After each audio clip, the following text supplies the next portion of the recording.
You serious? Oi, oi, this is How to Kill an Hour. I'm Marcus Bronzy.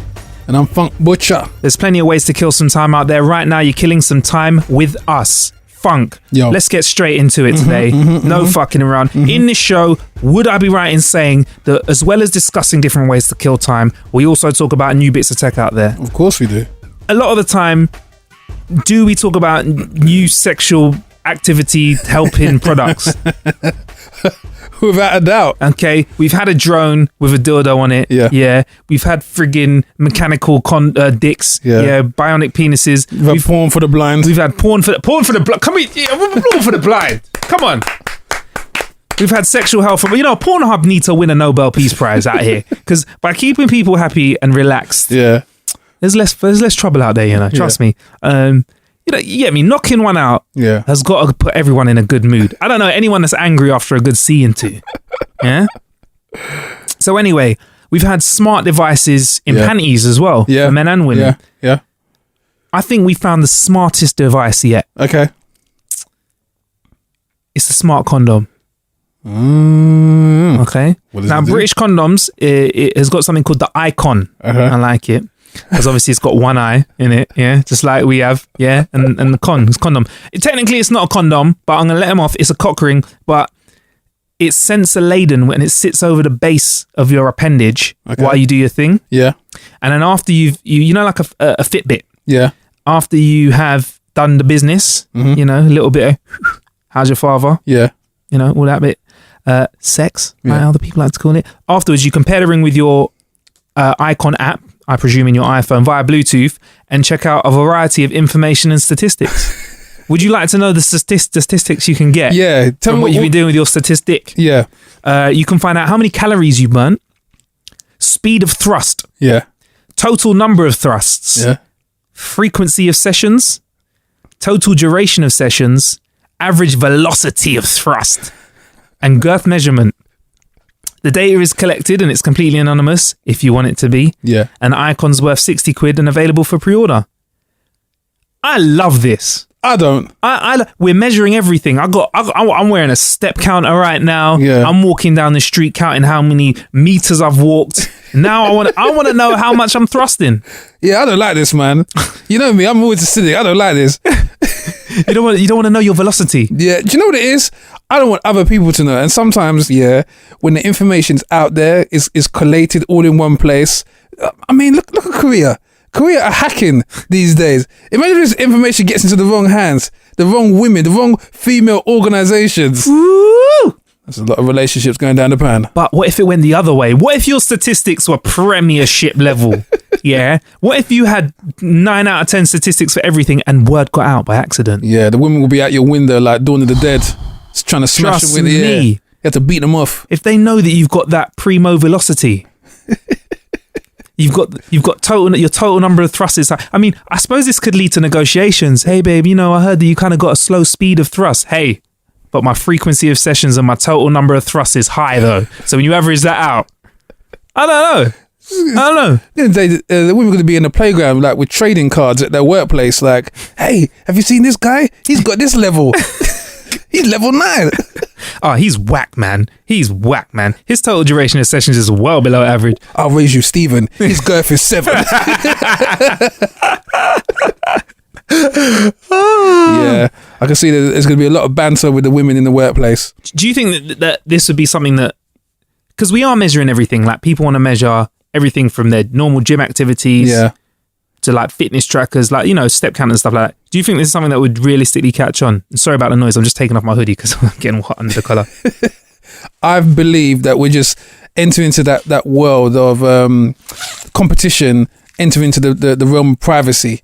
And everything is out there now. Everything. You think nothing's sacred when it comes to measuring? Nothing is sacred when it comes to measuring. In fact, we're going to even use the private measurements to our own advantage. I can see these scores and these stats actually featuring on in people's Tinder profiles to kind of help them bag the latest lady.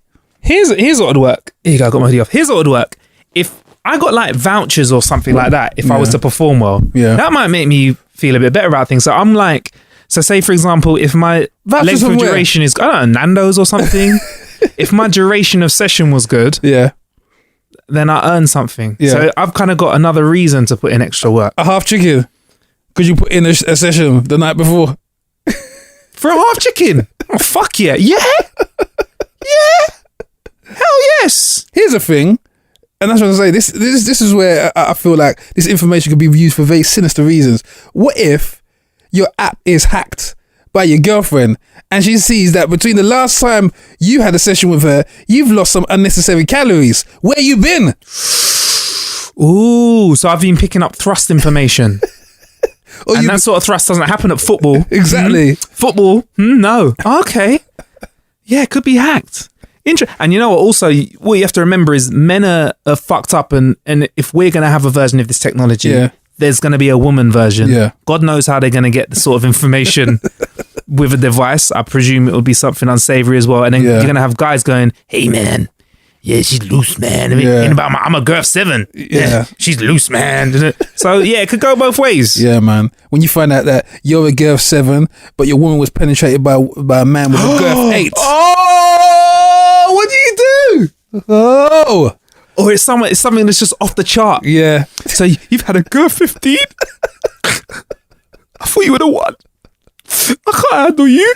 Get out. I can't handle you. I'm a girl 3.5, and you had a girl.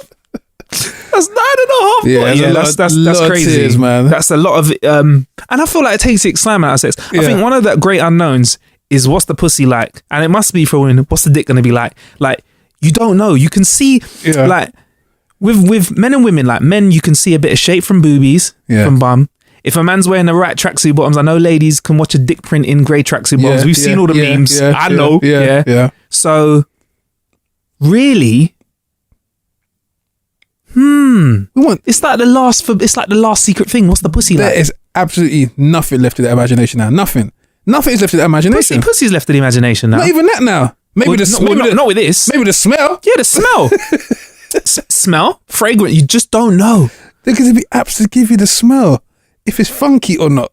The pH. So it gave you a smell. Oh, okay.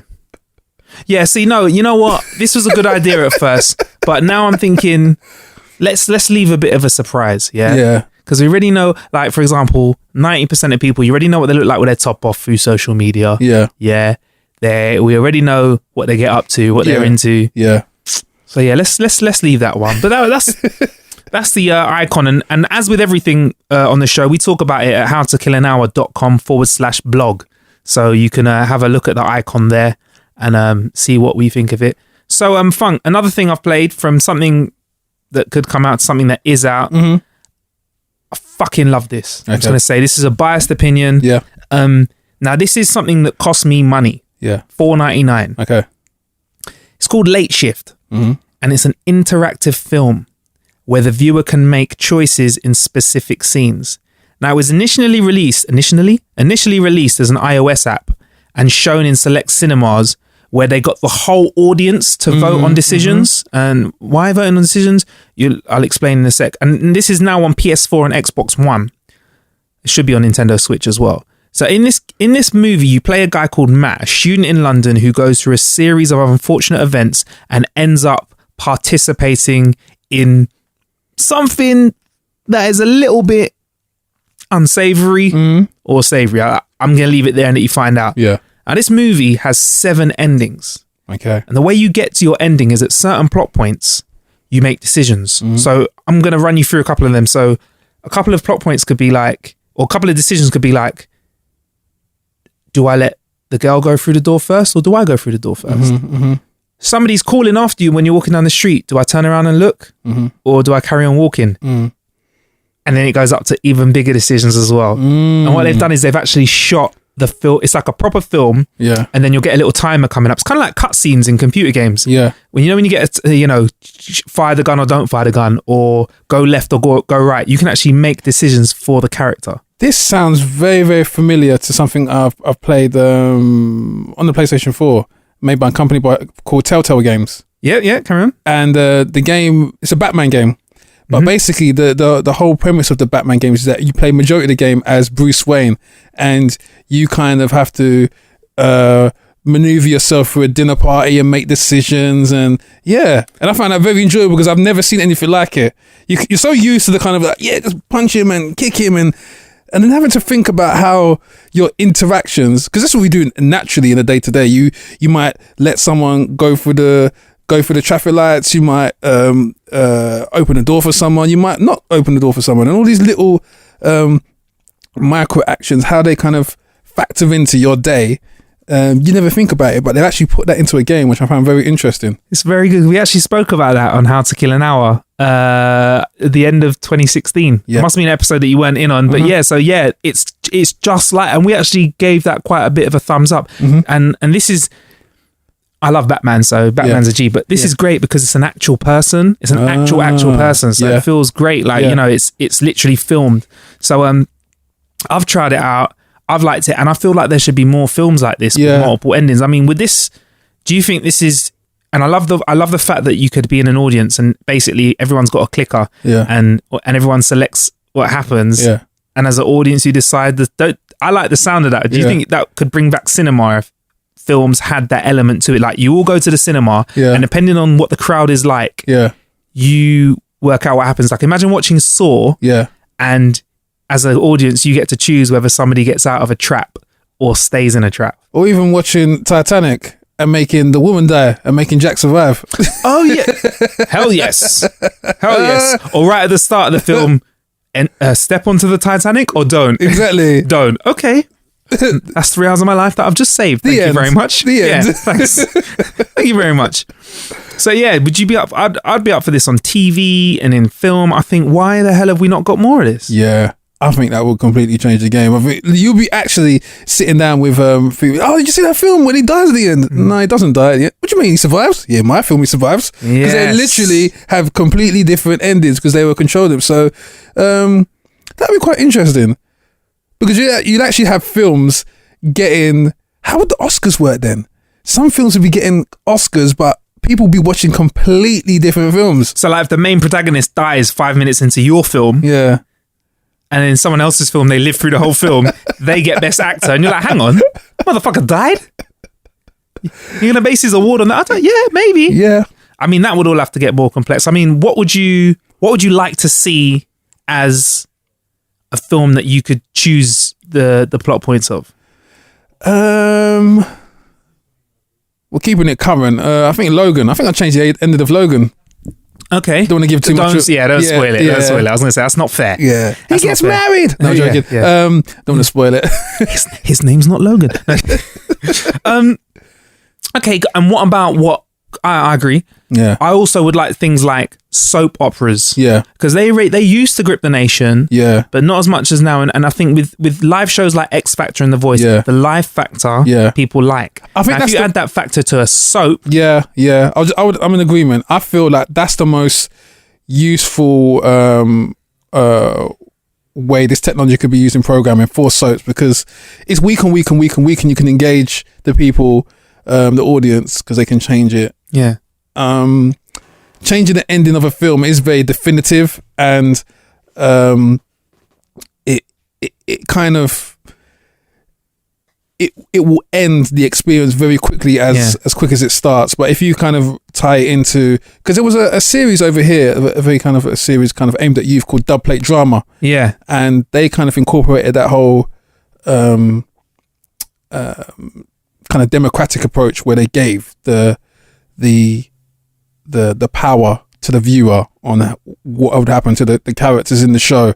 So, and that was quite popular at the time. So, and that was before the technology of iPhones and Twitter and social media. So, definitely, kind of, you can kind of have that app running alongside social media. You can kind of broaden the scope of people involved in it and the conversation. Okay, that's what it would work for. What would it not work for?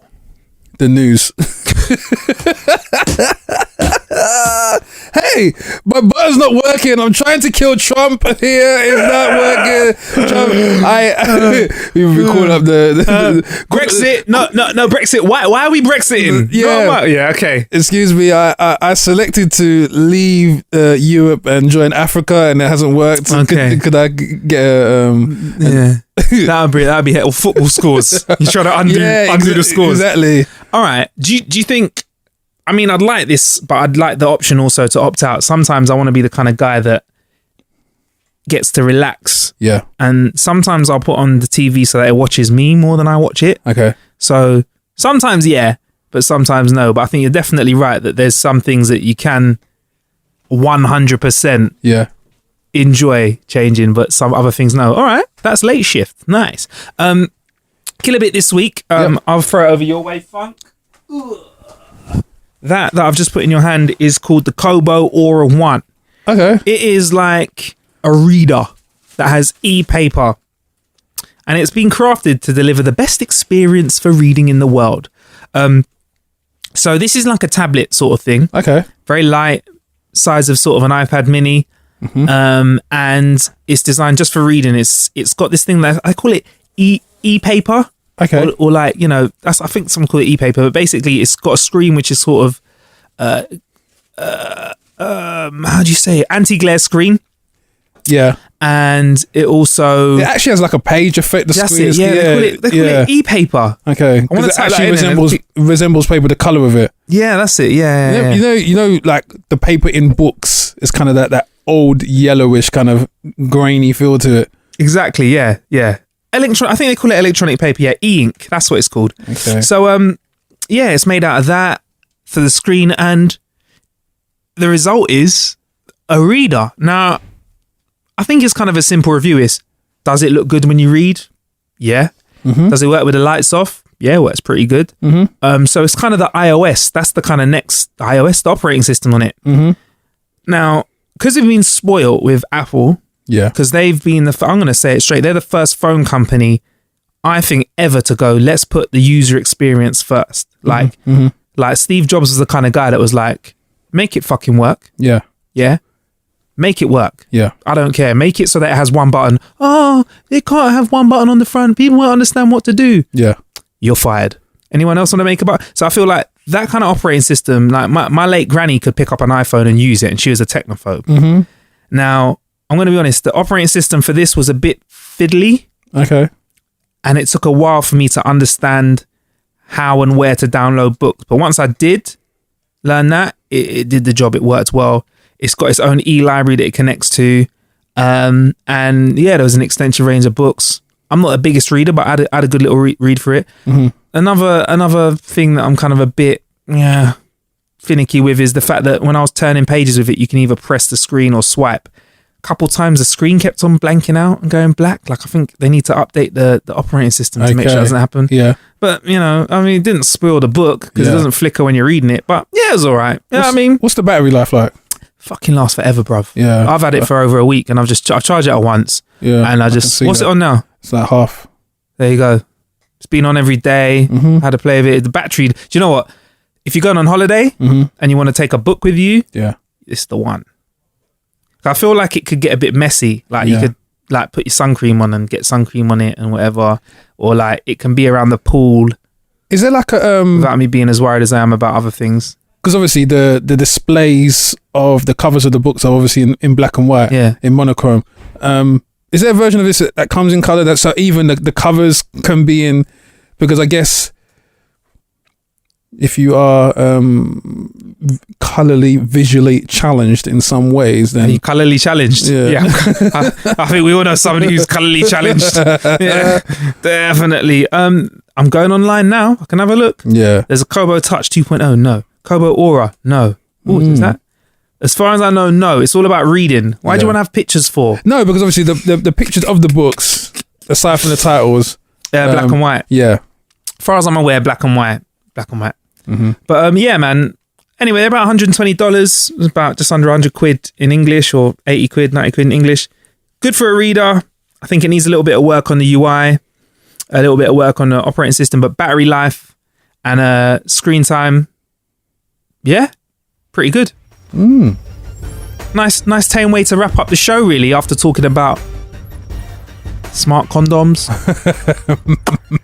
and trying to change the news with your phone. But yeah, I've been Marcus Bronzy. I've been Funk Butcher. There are plenty of ways to kill some time out there. Thank you for killing time with us. Don't forget, you can find How to Kill an Hour at How to Kill an Hour is where we're at on all social medias. And also, if you want to have a look at anything we've spoken about on the show, or you want to have a giggle, go to howtokillanhour.com/blog. Stay blessed.